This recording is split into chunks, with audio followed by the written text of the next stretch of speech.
Okay, so the first thing you need to know when you want to start playing the piano is just the names of the notes, okay? So I want to give you an easy way to figure out what you're looking at when you look down at a piano, because I know sometimes it can get kind of confusing. There's this zebra of white and black notes. So the first thing I want you to identify is a group of black notes that there are two of.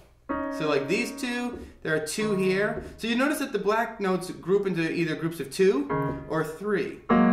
So 2, 3, 2, 3, right? 3, 2. So what I want you to do is find a group of 2, and the first white note that's right to the left of that group of 2, right here. You see how it's really, really close, right here. That's a C, and that's going to be true no matter where you are on the piano. So here's a C, C, C, C, all the way up and down the piano. Anytime you see a group of 2 black notes, the first note right to the left is a C.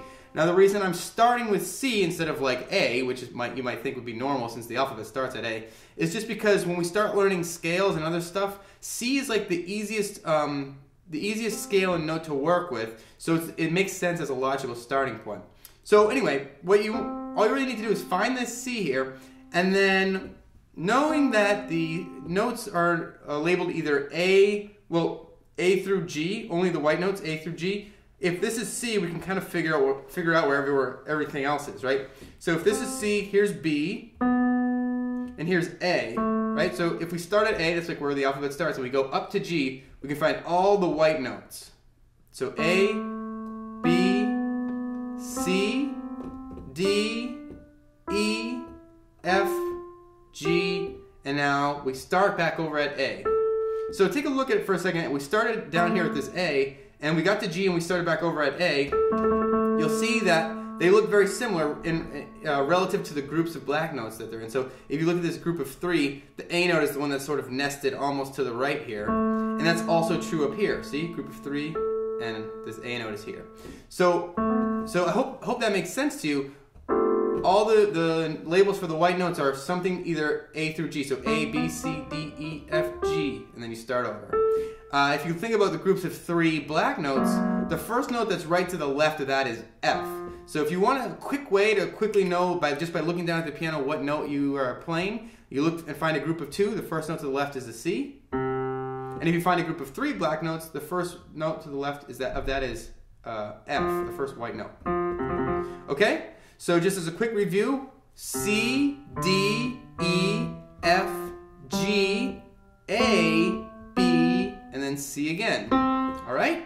Now if you want to play any of the black notes, all you have to do is name them relative to the white notes. So we'll take a look at this note right here, for example. Since that's right in between an F and a G, we know we can call it something that's either related to the F or the G. So if you want to call it an F sharp means it's a little bit higher, a little bit more to the right than an F. And so this is the closest note that's to the right of F, so we can call that an F sharp.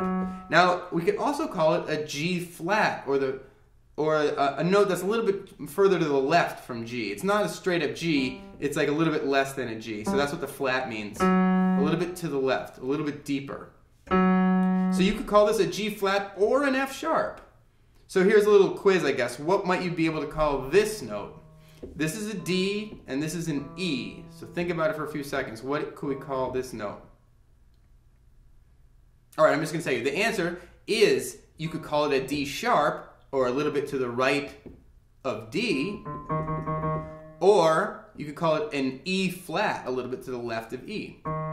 Okay, so that's pretty much how you can figure out all the names of the notes here. So we've got C, D, E, F, G, A, B, C. And if we look at this note, we have C sharp or D flat. We have D sharp or E flat, F sharp or G flat, G sharp or A flat, and A sharp or B flat. And that's it. Those are the names of the notes. You can do that in any octave. So C, C, C, and all the way up and all the way down, they're labeled in the exact same way. So hopefully now when I'm referring to the notes, you know what I'm talking about.